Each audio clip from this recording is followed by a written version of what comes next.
네, 수업합시다. 자, 저번 시간에, 수업을 하다가, 이제 수아가, 막, 아빠 하면서, 이제, 찾는 줄 알고, 조금, 쫄렸었는데, 배고파서 그런 거래요. 네.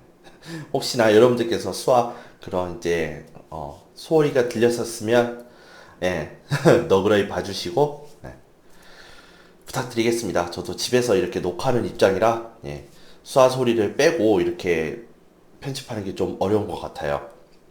이해해 주셨으면 좋겠습니다. 제가 저번 시간에 우리 교과서로 따지면 몇 쪽이냐면 79페이지 내용을 원래 해야 되는 게 맞는데요. 그 전에 우리가 비잔티움 제국에 대해서 알아보는 시간을 먼저 가지자라고 제가 말씀을 드렸잖아요. 그래서 제가 이번에 그 비잔티움 제국에 대한 내용을 먼저 다루고 그러고 나서 다음 시간에 여러분들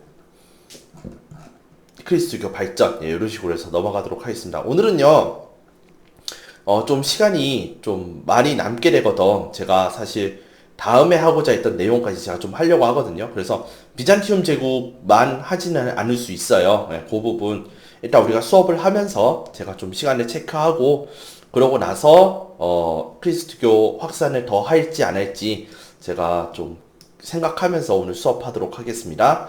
자, 오늘은 비잔티움 제국에 대해서 먼저 보도록 할게요. 페이지로는 82페이지고요.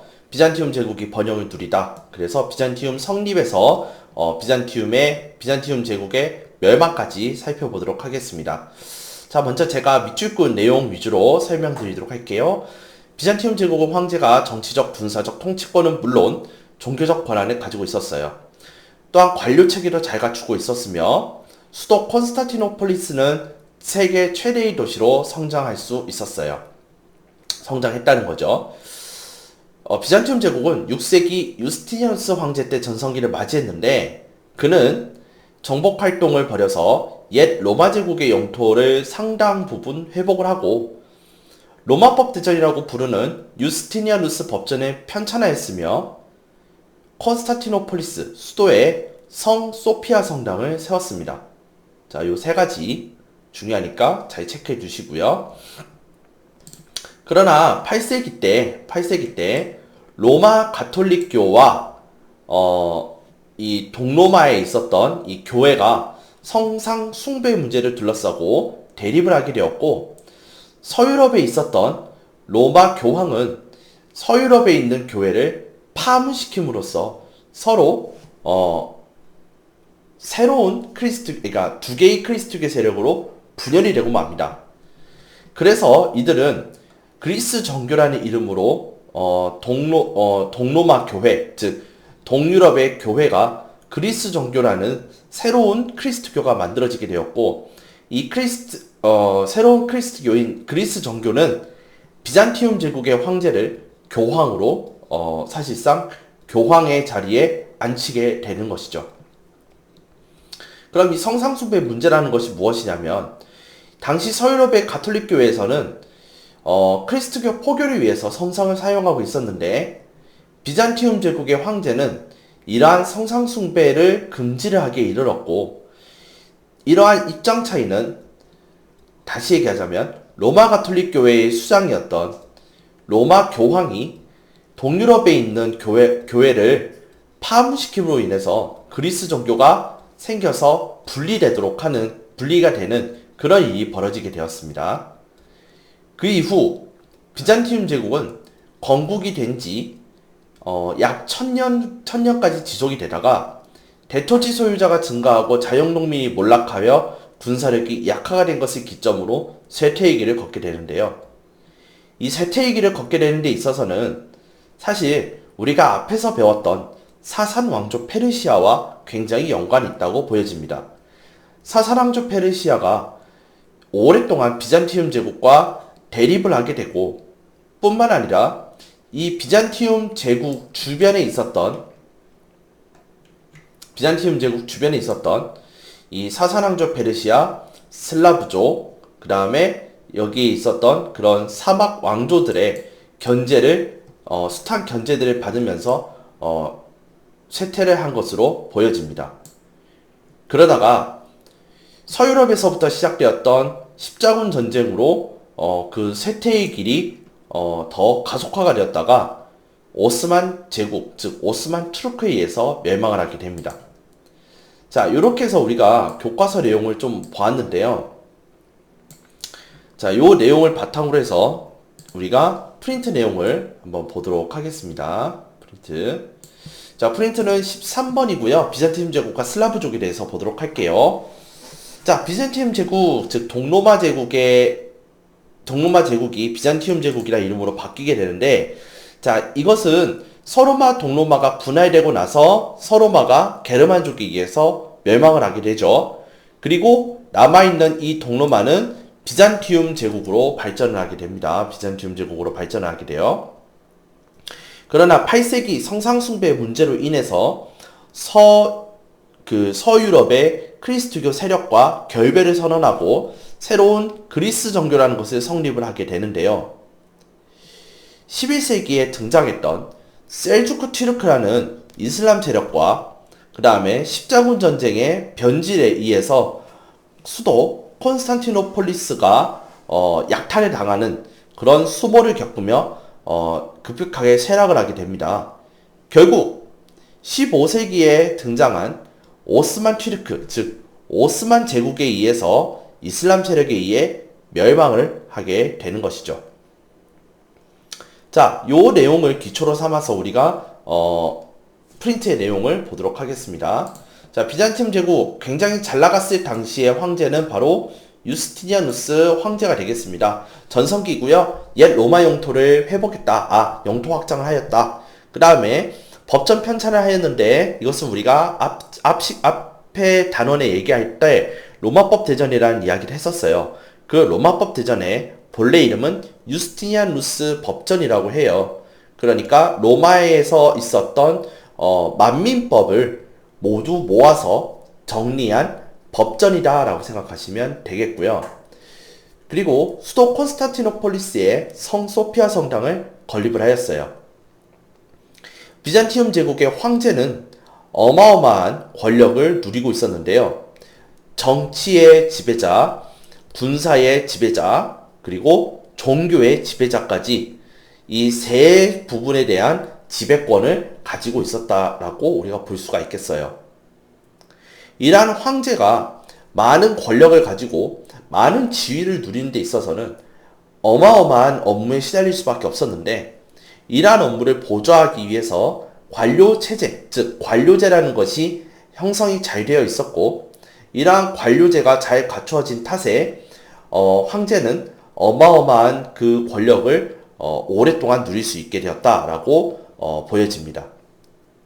또한 이전에 동로마 제국의 수도로서 삼고 있었던 비잔티움이라는 수도는 훗날 콘스탄티노폴리스라는 이름으로 바뀌게 되고 이 콘스탄티노폴리스는 지리적 이점을 이용하여 세계 최대의 무역 도시로 성장을 하게 됩니다.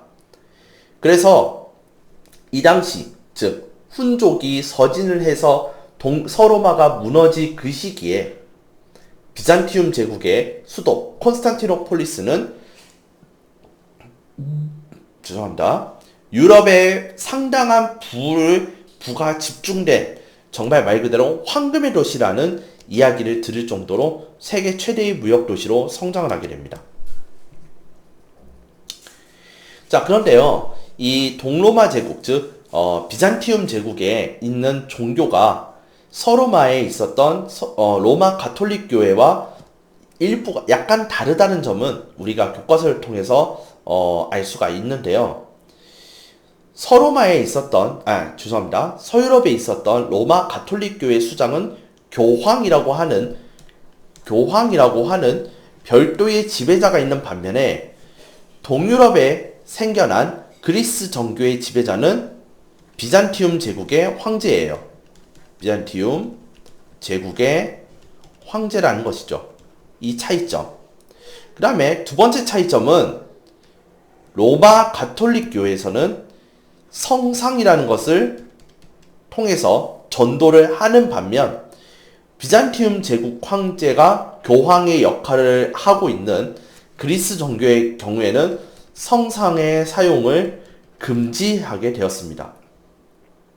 자, 이걸 통해서 원래 하나였던 그리스도교가 로마 가톨릭교와 그 다음에 그리스 정교로 분열이 되는 사태를 맞이하게 되었는데요.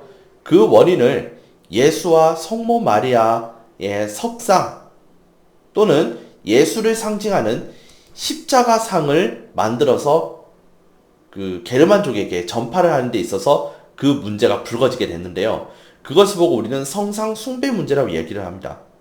성상, 성스러운 인물이나 또는 성스러운 그런 의미가 담겨진 형상을 어떠한 석상이나 또는 동상이나 아니면 어떠한 형태의 따위를 만들어서 그들이 쉽게 볼 수 있도록 이미지한 것들을 우리는 성상이라 얘기하는데요. 그것을 가지고 이것을 믿으면 너희가 구원을 얻는다라는 일종의 성상 숭배라는 것이 종교적으로 문제가 되기 시작을 해요.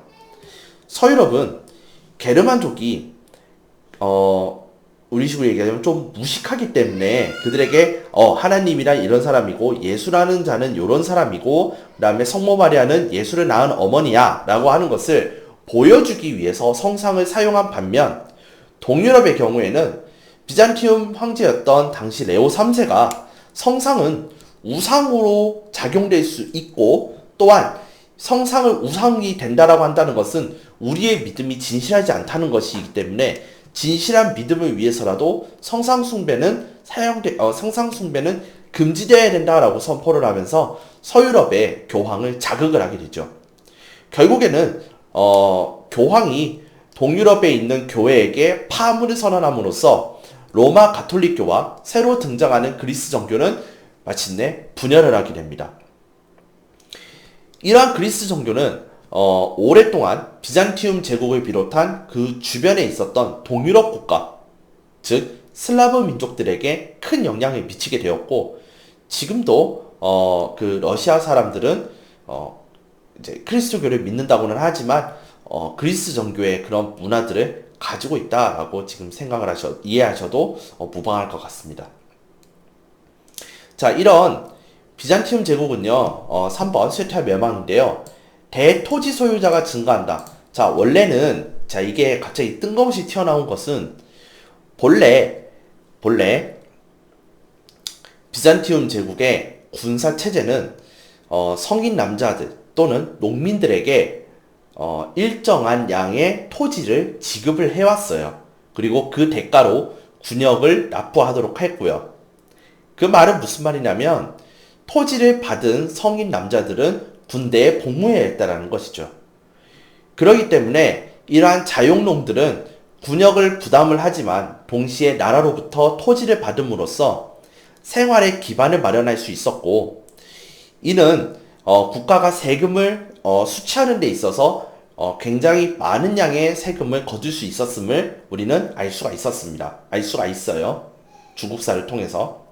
또한 자영농이 많은 국가가 강성해진다라는 사실도 우리는 1단원 때부터 쭉 배워왔던 내용이기 때문에 여러분들은 자영농이 몰락한다고 하는 것은 그 나라가 쇠퇴하기 시작한다라는 것을 의미하는 것이고 또한 그들의 땅을 빼앗아가는 귀족이나 또는 권세 있는 자들은 대토지 소유자가 되어서 면세권을 바탕으로 더더욱 성장을 하게 된다는 것을 의미하죠.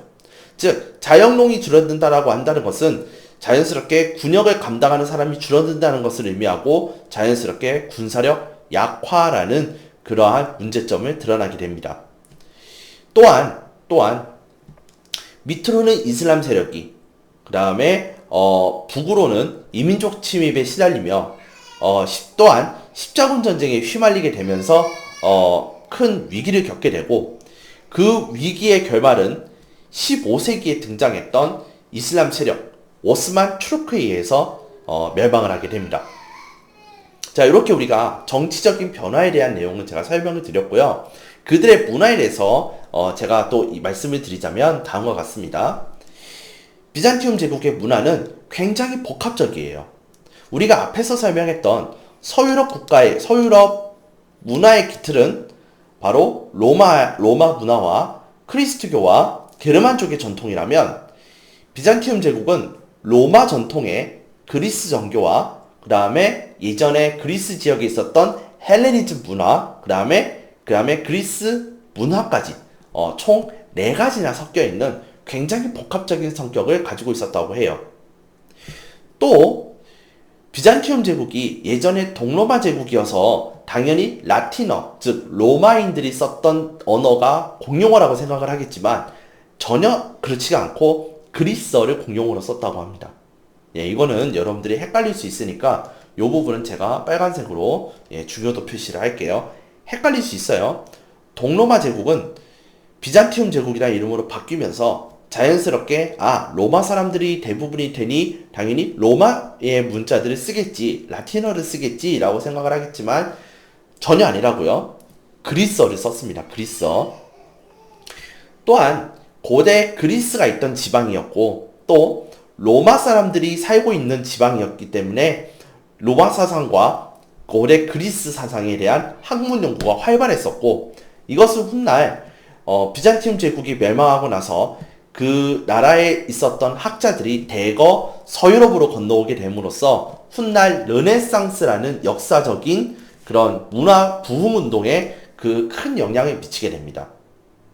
그리고 유스티니아누스 황제에 의해서 설립이 된 건설이 되었던 이 성 소피아 성당은 비잔틴 양식이라는 문화 양식을 사용을 하고 있는데 돔이라고 해서 우리가 야구를 좋아하시면 아시겠지만 돔구단이라고 해서 보면 이렇게 야구장이 이렇게 있으면 이런 식으로 둥글게 생긴 뚜껑이 있는 것을 우리는 돔구장이라고 하거든요. 그때 이것을 우리는 돔이라고 얘기를 해요. 돔.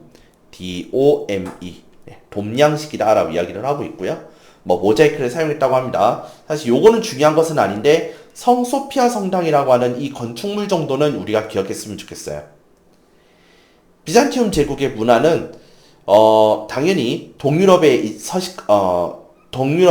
살고 있었던 슬라브족에게 전파가 되고 이 슬라브족의 문화의 기본 토대가 된다라고 보시면 되겠습니다. 이 슬라브족이라고 하는 사람들은 지금의 러시아 민족들을 얘기하는데요. 러시아 민족이었던 이 슬라브 민족은 6세기경 발칸반도와 동유럽, 러시아 지역에 각각의 여러 나라들을 세우게 되면서 비잔티움 제국과 교류를 하게 되고 그 가운데서 그리스 정교를 수용을 하게 됩니다. 그들이 세웠던 나라 중에 가장 대표적인 나라가 9세기 후반에 세워진 키예프 공국인데요.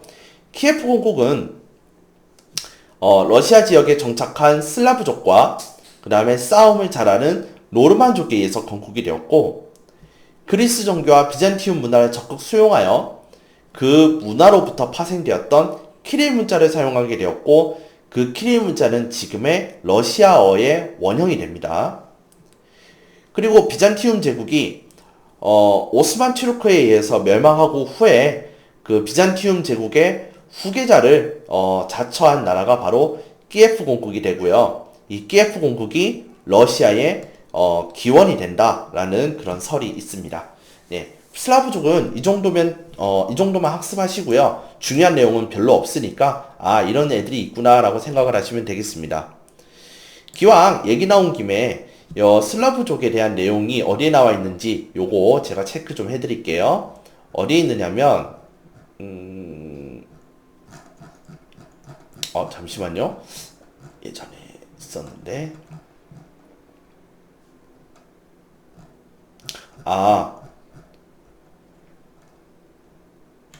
없군요.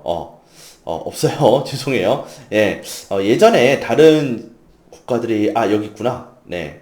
한 요 정도, 이 정도에 나와 있는 내용이 이제 슬라브족에 대한 내용이니까, 여기에 관련된 슬라브족이란 애들이 어떤 애들인지, 슬라브족이란 애들은 어떤 애들인지, 간단하게 나와 있으니까 요거 여러분들, 요 내용에 관련되어서 제가, 정리를 한 것이 바로 요 슬라브족에 대한 내용이에요. 네, 요거 같이 보시면 되겠습니다. 없진 않아요. 있어. 요 10번째 줄, 10번째 줄부터 읽어보시면 됩니다. 83쪽에. 자, 요렇게 우리가 슬라브족과 그 다음에 비잔티움 제국에 대해서 알아봤고요. 그 다음에 크리스트교 중심의 중세 문화, 네, 요 부분 부분적으로만 우리가 살펴보고 다음 시간에 이어서 얘기하도록 하겠습니다. 자, 그러면 우리 이번 시간 마지막에는 교과서 내용을 제가 읽는 것으로 마무리를 지을게요. 자, 크리스트교 중심의 중세 문화 페이지는 80페이지입니다. 80페이지.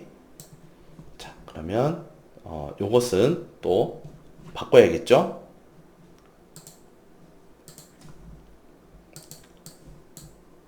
네, 이렇게 또 바꿔서.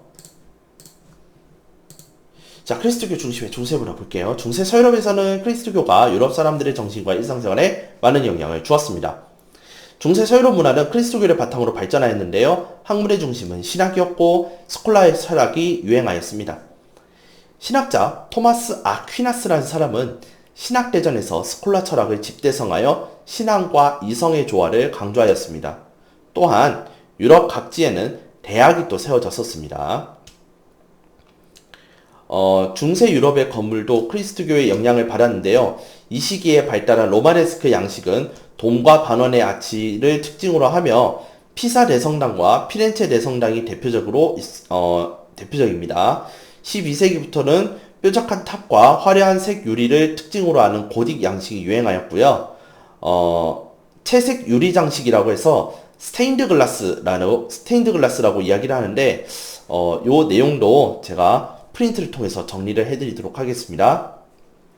한편 이 시기에는 기사도 문학이라는 게 유행을 하였는데요. 괄호에 나와 있는 아서왕 이야기나 롤랑의 노래나 니벨룽겐의 노래 이런 것들이 있다고 합니다. 이런 것들도 제가 프린트를 통해서 간단하게만 짚고만 그냥 넘어가도록 할게요. 자, 그러면 우리 다음 시간에는요. 또 제가 실수를 했는데 우리 79쪽에 나와 있는 크리스토교의 확산이 있죠? 네, 요거 제가 교과서 읽고 프린트 설명하고 바로 여기 프린트 설명을 해서 마무리 짓도록 할게요. 진짜 미안해요. 예. 제가 좀 더 한다고 해서 좀 급하게 찾다 보니 이렇게 됐는데 여러분들 좀 이해 좀 해주시고요. 어쨌건 다음 시간에는 우리가 79페이지 제가 교과서를 읽고 프린트하고 그 다음에 여기 제가 읽었으니까 요거 프린트 제가 정리해 드리도록 하겠습니다. 오늘 여기까지 하도록 할게요.